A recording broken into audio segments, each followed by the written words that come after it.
Et quand la tristesse arrive, je sais tu es là, toujours près de moi.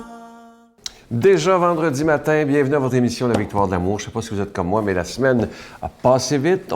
Comme à tous les vendredis, on s'en va rejoindre notre ami, le bon doc, Gilles Lapointe.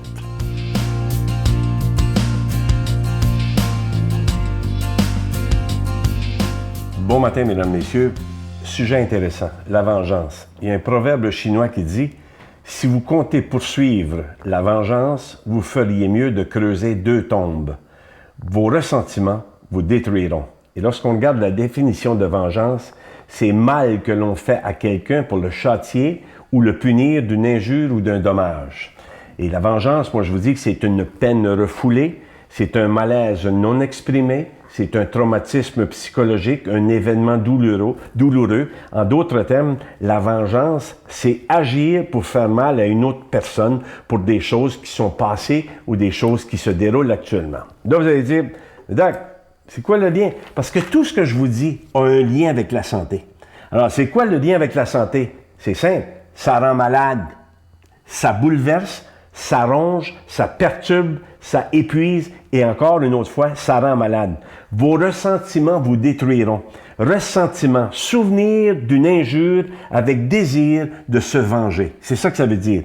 N'espériez de négatif pour l'autre personne parce que c'est toi qui vas en souffrir. Tu sais, il y a des fois, on va dire, j'espère que... Faites jamais ça, mesdames, messieurs. Ne faites jamais ça parce que la pire des choses, si ça arrivait, tu dis, oh, mais j'ai jamais souhaité ça. Ah non, mais alors, il ne faut pas le penser et il ne faut pas le dire. Et il ne faut pas souhaiter de négatif pour l'autre personne parce que souvent, ce qui arrive, c'est toi qui en es la victime. Alors, on ne souhaite pas des choses aux gens. Vous savez, on vit dans un monde de stress. Je vous en parle souvent. On vit dans un monde de frustration. On a fermé les églises. Les jeunes ne savent pas ce que c'est un Je vous salue Marie. Les jeunes ne savent pas ce que c'est la méditation. On court, et quand il y a de la frustration et quand il y a énormément de stress, ça donne naissance à quoi? Bien, ça donne naissance à des désirs de se venger.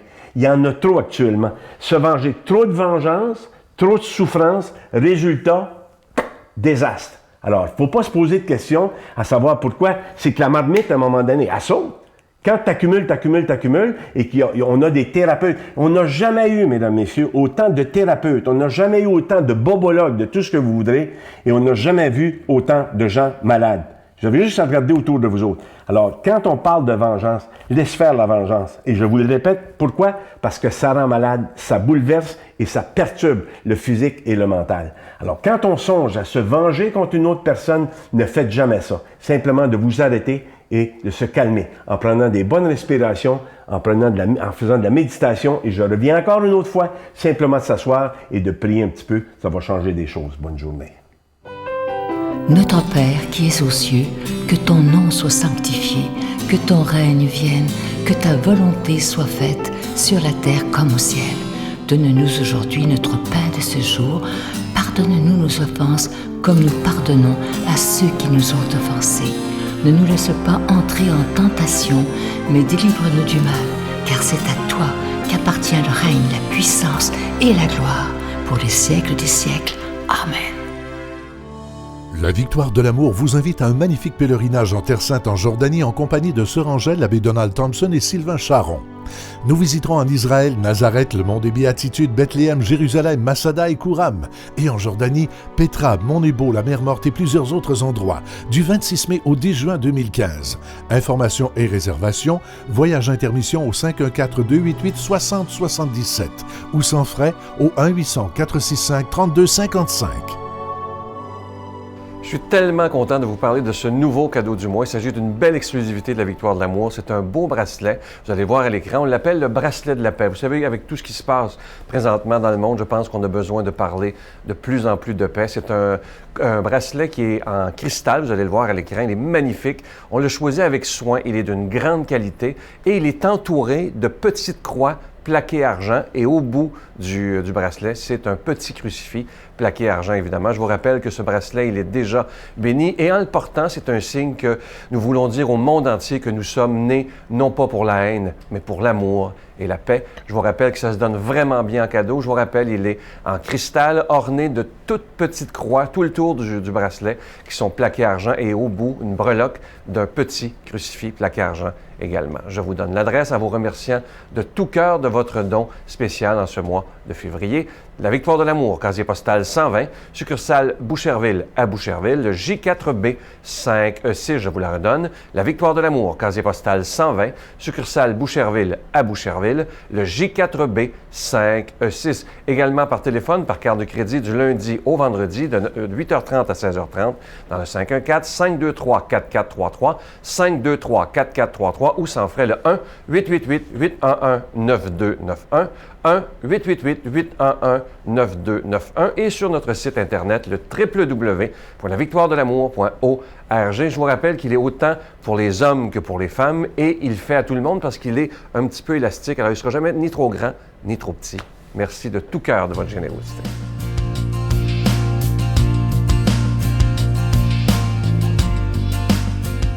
Mon Dieu, donnez-moi la sérénité d'accepter les choses que je ne peux changer, le courage de changer les choses que je peux et la sagesse d'en connaître la différence. Amen. Aujourd'hui, pour la proclamation de la parole de Dieu, on rejoint l'abbé Jean Chrysostome.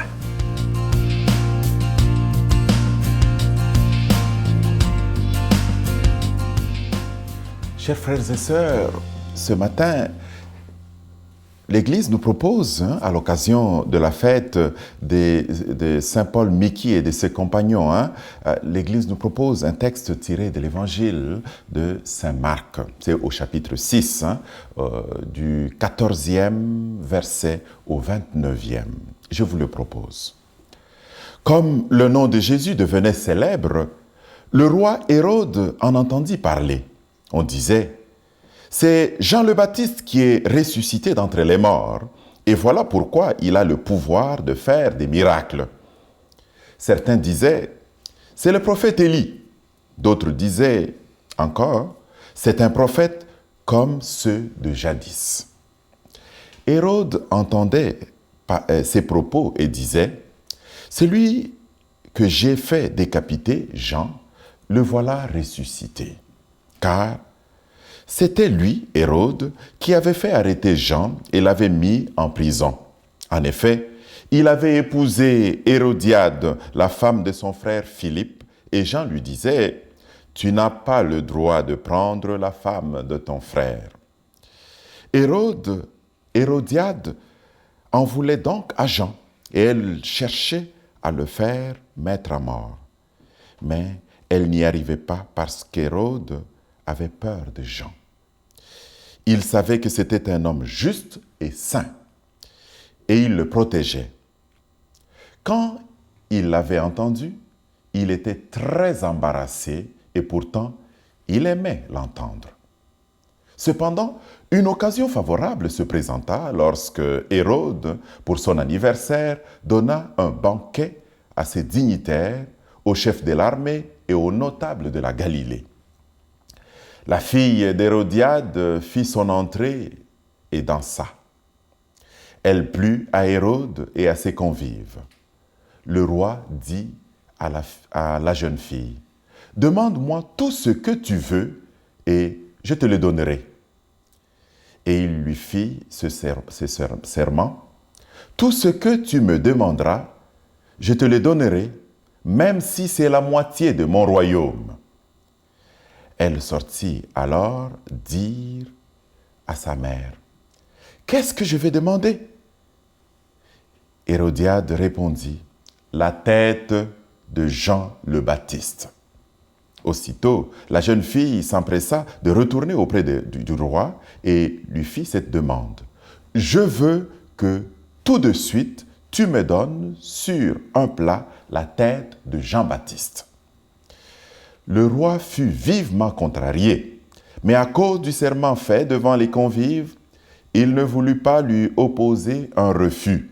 Aussitôt, il envoya un garde avec l'ordre d'apporter la tête de Jean.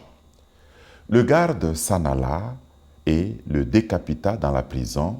Il apporta la tête sur un plat, la donna à la jeune fille et la jeune fille la donna à sa mère.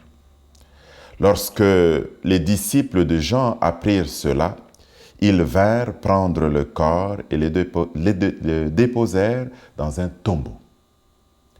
Voilà, chers frères, le texte qui nous a été proposé pour aujourd'hui. C'est un texte, évidemment, qui est très long. Vers toute la dernière partie, qui est même la plus longue, nous parle du martyre de Jean et des circonstances de sa mort. Mais je ne voudrais pas que nous puissions oublier une chose. Ce texte qui nous raconte le martyre de Jean commence par quelque chose de bien précis. On disait que Jésus devenait célèbre dans le milieu. Et on se pose la question de savoir qui est-il. Donc, tout se passe autour de la renommée de Jésus, de son identité, de sa mission, de ce qu'il est en train de faire. On se pose des questions et de là va découler la suite du texte. Donc, nous devons comprendre que Jean-Baptiste, qui est le précurseur de Jésus, qui est venu préparer le chemin de Jésus, est ici quasiment présenté comme celui qui a même vécu déjà avant l'arrivée missionnaire de Jésus, avant la vie publique de Jésus. Jean-Baptiste est présenté comme celui qui vit déjà comme disciple de Jésus. C'est un homme juste, comme on nous dit. C'est un homme saint. C'est un homme qui a parlé à Hérode pour lui dire qu'il y avait des injustices qui étaient inacceptables. C'est un homme qui a témoigné pour la vérité qu'est Jésus. Voilà le cœur du problème. Jésus est venu pour témoigner de la vérité. Il est venu vivre pleinement de la vérité. C'est pour ça qu'il est reconnu. Et Jean-Baptiste a témoigné de cela. Il existe des hommes et des femmes qui, aujourd'hui, dans notre société, témoignent de la vérité et ils vont vivre le martyre. Comme Paul, Mickey et ses compagnons, comme tant d'autres martyrs. J'ai connu un homme extraordinaire, l'abbé Boss, qu'on appelait. Il avait fondé un groupe de jeunes, des cas. On appelait des Kizito et des Anuarités. Un homme de vie, un homme d'amour et qui a souffert justement pour témoigner de la vérité. Nous pouvons le faire, nous aussi, témoigner de la vérité. Que le Seigneur nous bénisse durant cette journée. Au nom du Père et du Fils et du Saint-Esprit. Amen. Je vous salue Marie, pleine de grâce. Le Seigneur est avec vous. Vous êtes bénie entre toutes les femmes et Jésus, le fruit de vos entrailles, est béni. Sainte Marie, Mère de Dieu, priez pour nous pauvres pécheurs, maintenant et à l'heure de notre mort. Amen.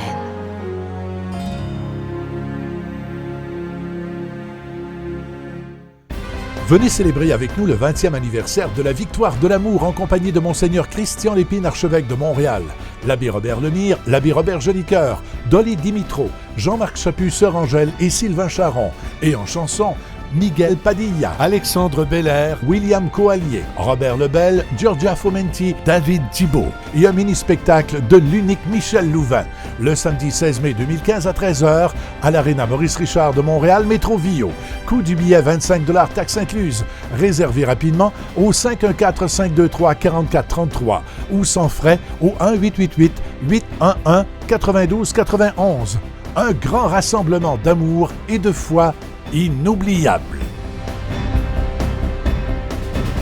N'oubliez pas de réserver vos billets pour le 20e anniversaire de la Victoire de l'amour qui aura lieu le samedi 16 mai 2015 à l'Arena Maurice-Richard, notre première fois à Montréal. Et pour ceux qui sont de Montréal, justement, c'est facile, c'est la porte à côté du métro Vio. Alors moi, j'ai tellement hâte de vous rencontrer. Vous voyez le numéro de téléphone au bas de l'écran pour réserver.